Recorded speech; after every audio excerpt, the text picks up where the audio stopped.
केल्याप्रमाणे सन्माननीय अध्यक्ष महोदय, लक्षवेधी क्रमांक 2 ही नाशिक महानगरपालिकेमध्ये जे अतिक्रमण विभागाच्या माध्यमातून होत असलेली कारवाई आणि त्याच्यामुळे नाशिक महानगर असेल त्याला अतिशय बकाल स्वरूपात प्राप्त झालेलं आहे।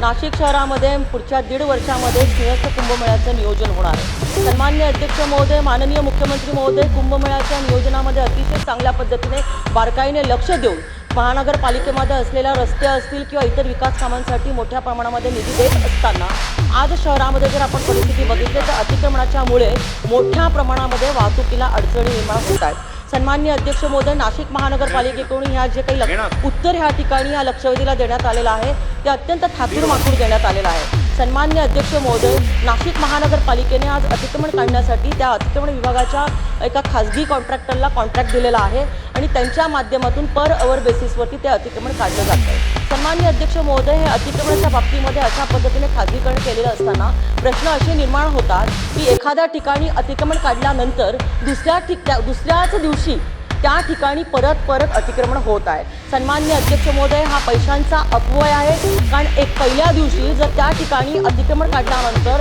त्या ठेकेदाराला त्या ठिकाणचं अतिक्रमण काढण्याचे पैसे नाशिक महानगरपालिका देत असते। सन्माननीय अध्यक्ष महोदय, अनेक प्रश्न या माध्यमातून निर्माण होत आहेत। सन्माननीय अध्यक्ष महोदय, माझे मंत्री महोदयांना काही प्रश्न आहे की आज शहरामध्ये इंदिरानगर माझ्या मतदारसंघाचा जर आपण विचार केला तर त्या ठिकाणी मोठ्या प्रमाणामध्ये अनेक वेळा नाशिक महानगरपालिकेच्या आयुक्तांना मी आदेश देऊन देखील त्या ठिकाणी अतिक्रमणाची मोहीम होत नाही, झाली तर